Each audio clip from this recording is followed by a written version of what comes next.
कधीच नाही चुकणार तुमचे फेवरेट टीव्ही शोज झी5 सोबत, तेही एकदम फ्री. सूर्या,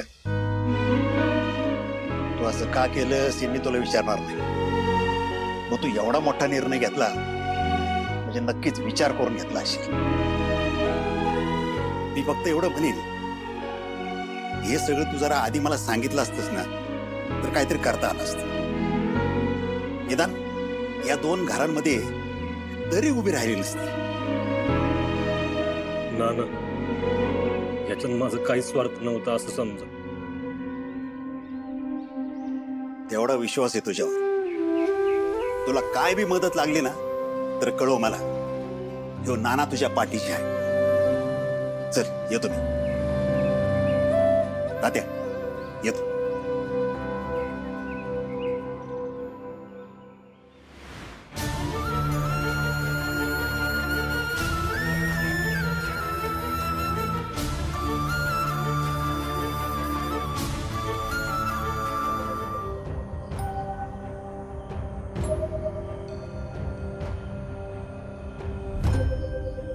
दादा इकडे नो एंट्री आहे तुला.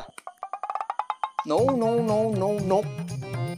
का दादा आता मला सांग, सकाळी आपल्या दुकानात मालाची पूजा केल्याशिवाय तू कस्टमरला माल देतो का? नाही ना. मग तसंच आहे, आधी सत्यनारायणाची पूजा करायची आणि मग काय मग? दादा सगळं काय आम्हीच सांगायचं का तुला? अरे ते हे रे.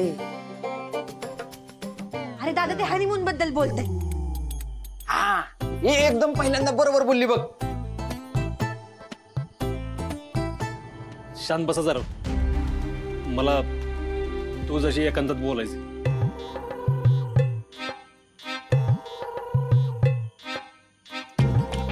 एकांत महत्वाचं बोलायचंय तुळजाशी.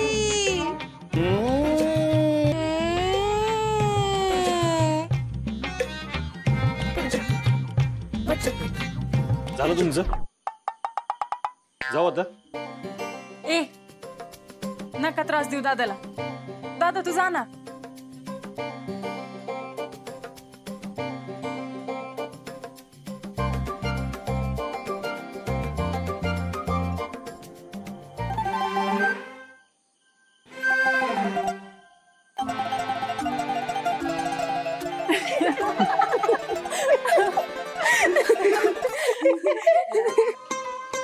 बघितलं का पुढे गडी कसा उत्सावी झालाय.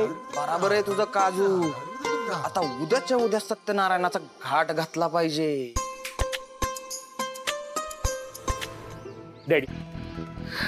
डॅडी तुम्ही फक्त आदेश द्या. तो सूर्य उद्याचा सूर्य बघणार नाही. चिरंजीव राखता आम्हाला बी आलाय. अख्ख्या गावाचा सपोर्ट आहे त्याला. आता त्याला जखम जरी झाली तरी संशयाची सोय आपल्याकडेच वळणार. त्यात आपलंच नाणं खोटं निघालंय ना. अहो पण म्हणून काय डॅडी हाताच्या घड्या घालून बसायचं का? त्यानं मस्तकाच्या शिरात तडतडायला लागल्यात माझ्या. अंगातल्या रक्ताचा एक एक थेंब उसळ्या मारून सांगतोय मला, शत्रू बदला घ्यायचा, बदला घ्यायचा. चिरंजीव तुम्ही जे म्हणताय त्याला बदला घेणं नाही, स्वतःच्या पायावर कुराण मारणं म्हणतायत. तुम्ही घ्याल बदला जाल कायमचं तुरुंगात. गावात आणखीन तुमची बदनामी होईल ती वेगळीच. ज्या बदल्याची किंमत आपल्यालाच मोजावी लागेल.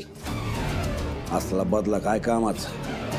पण म्हणजे एवढं होऊन सुद्धा बदला घ्यायचाच नाही. हा अहो आपल्या इज्जतीचं काय? आम्ही कधी म्हणलं बदला नाही घ्यायचा. बदला तर घ्यायचाच. इज्जत बी कायम राखायची. काट्यानं काटा काढायचा.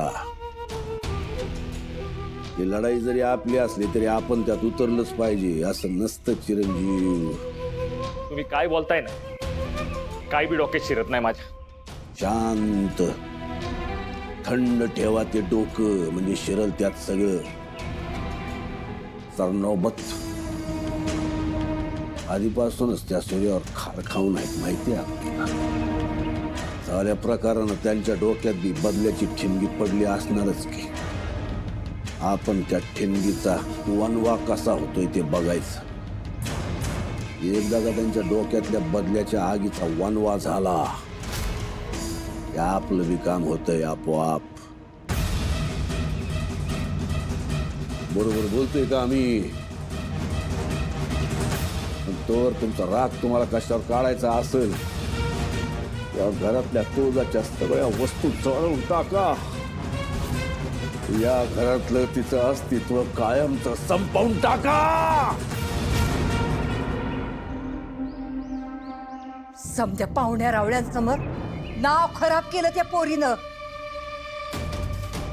तरी बरं लगीन व्हायच्या आधी पळून गेली. लगीन झाल्यावर पळून गेली असती ना तर इज्जतीचा पार पंचनामाच झाला असता. नाहीतर काय, आमच्या बी सगळी राजकीय मंडळी हसत असतील. माझं काय वेगळंय? काय वेगळंय? माझ्या तर मित्रांना सगळ्याला इशे मिळाला सत्याची बायको पळून गेली म्हणून. पळून गेली ती, पण लाज मला वाटते बाहेर पडायची. तरी तुम्हाला सांगत होतो मला त्या पोरीसोबत लगीन नाही करायचं, पण तुम्हाला दिसत होता तुमचा फायदा बिझनेस मधला, राजकारणातला. झाला फायदा? झाला का फायदा?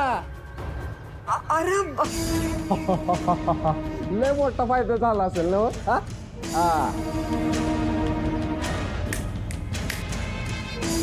आता या सगळ्याचा बदला मी घेणार आहे आणि तुम्ही अजिबात मध्ये पडायचं. तुम्ही मध्ये पडायचा प्रयत्न जरी केला ना तरी तुम्ही आहे आणि मी.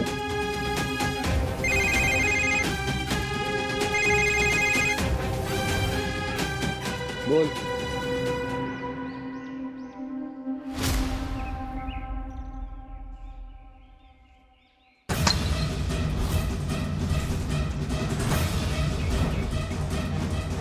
आता समजा जगाला आग लावणार आहे मी. सत्या, काय झालं? आपण हॉल मधलं बाहेर पडल्यानंतर डॅडींनी सूर्य आणि तुळजाचं लगीन लावून दिलंय.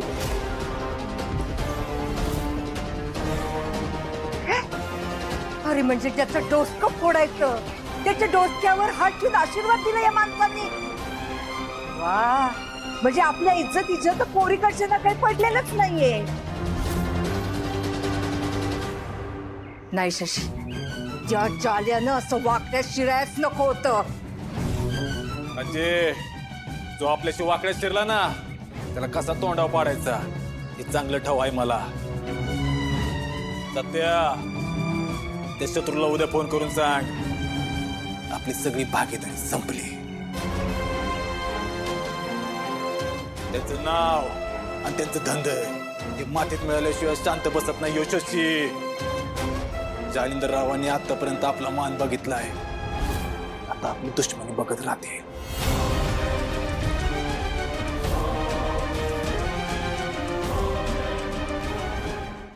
झी5 ॲप डाउनलोड करा आणि पहा सर्व एपिसोड्स एकदम फ्री.